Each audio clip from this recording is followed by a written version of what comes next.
Sige po. Same lang din kapag nag-overhead. Sa overhead position natin. Sa overhead naman natin,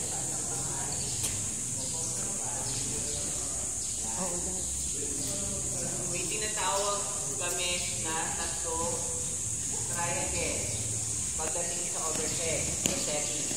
Ano yung tatlong triangle? Unang triangle natin, ito. Triangle yung position ng daliri. Diba? Second na triangle position ay yung inyong siko. Elbow. Ayan na siya. Diba? Ito unang triangle. 1, 2. Dapat triangle. That's 2.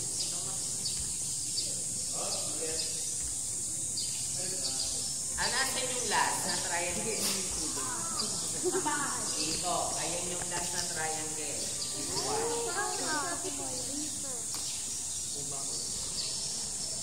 Yan. Ito yung last na triangle. Shape. Yung makikita nyo sa position. Pag nag-overhead. Okay. Kailangan sa overhead sa po. Ang bola masikip. Kapag yan ay hindi masikip yung pagkakasap ko sa bola, tendency lumusot yan, tumama sa mukha nyo. Okay? So, dapat yan matibay. Sapong-sapo yung bola para, ayan, lumulot. Diba? Matibay. Nugget nyo. Same lang din sa basic movement. Ganun lang din ang overhead. Higher. Not bad. Then toss. Then toss. Then toss. Then toss. Then toss. Dapat dito above the forehead. Tandaan mo ha. Dito dapat nasasampo yung bola pagdating sa overhead pa. Above your forehead. At least 3 centimeters above your forehead. Pag dito nyo na yung kinuha, that's, ano tawag na dito? Hindi yan double. Magtutuhit yan kung ganyan. That's 2 hits or double. Pero kung kinuha mo, ginanyan ko siya, bago ko siya tinon, that is double. Holding or lifting. Okay? Kaya nga, Holding yan. Dapat dito makukuha yung bola. No? Kahit gano'n pa yan kalayo, kailangan dito pa din. Kahit gano'n pa yan kababa, dito pa din nakukuha. Diba? Kung mababa yung isip, dahil overhead mababa, kailangan dito pa din nakukuha yung bola.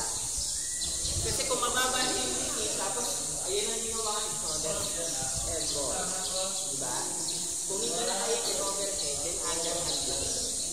I-apply natin na skill. Okay, malino tayo doon. Players, sandaan nyo na sa overhead. Okay? Now, punta tayo sa service. Position ng service. Sa service, kung right-handed ka, sinabi ko na kahapon, kailangan ang nasa harapang paa ay Kaliwa. left o kaliwa, maka. Kung left-handed ka, nasa harapang paa ay kanan naman. Para maging proper. So sa service, ayan, naka-extend ang kamay, itapos yung bola sa harap, and then serve. Sa spike serve to pwede din naman underhand serve. Yun naman yung underhand serve natin. Kasi hindi pa marunong mag-spike serve. Diba? Ayan. Underhand serve sa mga beginner. Ayan. Dito din ang tama. Underhand serve. And then, syempre, mas maganda kung marunong na kayong mag-spike serve. Sa spike serve, kinakailangan tumatama yung bola sa palad. Sa palad dapat.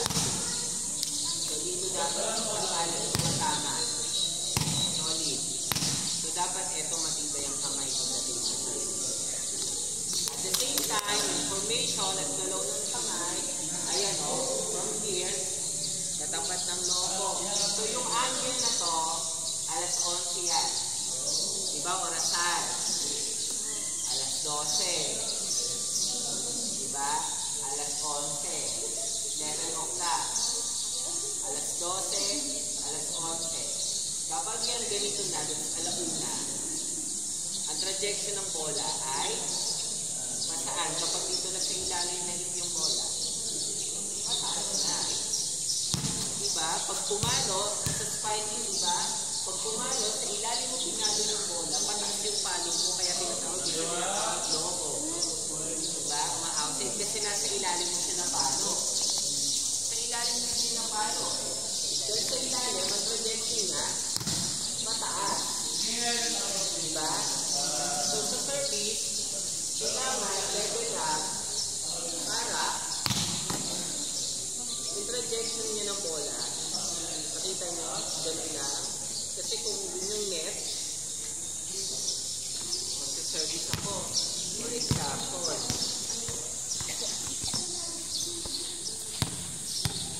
ayan, nirelease. Diba? Yun yung basic service natin ng bola. Nakita nyo, hindi siya pa-rainbow. Level lang nyo, trajectory ng bola. Diba? So, gano'n. Ganyan yung application nun pagdating sa service natin. Tapos may 8 seconds tayo. Diba? Pagka nag-whistle yung referee, may 8 seconds sa violation, pag-take time, set target, tingnan, malaki yung court ng kabila, kung saan kayo magdadala ng bola. Diba? O, ngayon, natapos tayo sa service, position, and angle. Kasunod natin, spiking. Diba? Ang difference ng spiking, sa spiking, ini-scoop naman yung bola. Kaya siya nagsa-top spin. Kanina sa service, ang mapapansin nyo, kalimitan na service na ina-apply ay float serve. Yun. Float serve, ito ang float serve. That's float serve. Diba? Ibang klase ng service. Spike serve. Pero naman tayo na jump serve. Tumalon. That's jump serve.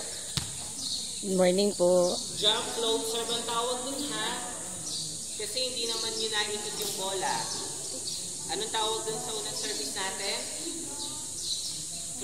Float serve. Float serve. Diba? Hindi naikot ang bola. Kung sinabi mo naman top spin serve, eto yung top spin serve. Umiikot na yung bola. That's top spin serve. Kung mag-jump serve ka ng top spin, ayun na yun. Diba? That's top spin serve. Ano, Derek? Same as rule, pagdating sa spiking. Sa spiking, kapag papalo na kayo sa net, hindi naman natin pwedeng i-apply na ang palo nyo ay float. Diba? Papalo kayo na float yung bola. Ang hirap nun. It's either ang bola nun, outside, ma-block net, mag-not over, diba? O kaya ma-block ng kalaban. So, napaka-importante sa spiking na top spin na hawakan ng maayos yung bola. Ito na yung scope na sinasabi ko. Alam niyo yung sa ice cream, yung scope ng bola, ganun siya. Kaya scope na yung tinatawag sa bandball. Ayan, nahawakan ng bola para sa top spin. So, kunwari, sige, hintayin yung kamay. Diba? Ilaga po, scoop, then follow through. Diba? Ganun naman siya sa spiking. Diba? Ganun naman siya. Pansin nyo, saan mo pinapalo yung jumping naman kayo, mataas kayong tumalon, syempre paluin nyo yung bola sa ilalim. Diba? Kasi nga sabi ko kanina, kapag sa ilalim yung tinalo, pataas yung bola. Ngayon, para yung bolang palo, bumaba, sa ibabaw ko sa paluin. Kung mataas kayong tumalon, at umibabaw kayo sa bola, yung tipong ayun yung bola, papaluin ko sa ibabaw. Ang tawag doon, hammer spike o hammer attack. Kasi nasa ibabaw kayo ng bola. Pero kung hindi naman, at ang highest reach nyo lang, ay panabay lang sa kaya nyong italon, doon natin ina-apply yung bob na spike. Na kahit dito nyo siya kinukuha, yung bola, bababa pa din yung palo. Tingnan nyo ba? Diba? Bumaba pa din yung palo. Kahit dito ko na siya kinuha, dahil yung scope ko siya, nag-top spin siya bababa. Ayan. Nakita? Tingnan yung kamay ko ba? Release. Ano pang napapansin niyo sa kamay? Bago pumalo. Tumataas kasi ayun yung iba. Pag nag-swing, full swing, tumaas. May iwan yung kamay. Kaliwa. Ngayon, yung kanang kamay, anong gagawin? Bababa ba yan? Ano saan? O, magbabackswing lang yan. Magbabackswing dito. Then, release. Backswing. Five. Kasi nandun yung puwerta. Yung mga galing dun sa ibibigay nyo sa bola. Kasi kasabay yung swing, backswing, umorma, and then follow. Diba? So, release. Diba? May konting puwerta. Diba? Nakuha? And then, lastly, ano pang hindi natin na blocking. Siyempre, proper blocking na natin. Position. Ayan. Diba? And then, kapag nag-block na, last kamay, sa nakatingin, pag nag-block. Sa bola. Sa bola, siyempre. Kapag nag-block pa kayo, kung nakatingin kayo sa baba, kaya nakatingin kayo sa kamay nyo. Hindi naman makampay bablakan nyo. Ano bang bablakan? Yun ang lagi niyong tatandaan. Sa lahat ng skills na meron sa volleyball, ang kinakailangan na hindi mawawala sa atin during the game ay ball focus. Kung nasaan yung bola, nandun dapat ang inyong focus, paningin. Kasi hindi po pwede, naglalaro kayo, andun yung bola pero doon ka nakatingin. Eh, ayun nga yung bola. Diba? Diba may ganon? Kunwari, nag-service kalaban. Frontline player ako. Ayan, kunwari siya frontline player. Service ng kalaban. Ako'y nasa likod. Pumunta sa akin yung bola, nag-receive ako. Kailangan, susundan niyo yung bola para nakikita niyo yung flow. Kung hindi niya susundan, receive ko, mangangapa siya, hindi niya makikita kung nasa yung bola. Dapat mapapansin niyo. Para kung nagbigay ng play yung setter, alam niya kung papasok na siya ng quick, open, or what na play. So, kailangan na yung bola. Nandun yung ball focus. And then, syempre, hindi mawawala ang communication. Napaka-importante ng communication. Dapat lagi kayo nag-uusap sa loob ng court. Hindi naman po sinabi na mag-uusap kayo sa loob ng court. Hindi po magdadaldalan kayo. Ano na po ang next na sama? Ano ba naman yun? Hindi naman tipo magsisikapan kayo. Ang sinasabi ko communication, aside sa nagsabi kayo, o re-receive ako, set ka, o ikaw ninyo sa short ball, ako sa long ball. At least nakapagsabi kayo. Communication na yon. Meron din isang klase ng communication na kahit hindi nagsalita, nagtinginan lang, dahil kilala niyo yung isa't isa, that's part of communication na din. Meaning to say, alam niyo na yung gagawin. Another communication, nag-hand signal lang. Diba? Especially sino nag-hand signal? Setter. Kunwari, may play na kayo, nag-hand signal si setter.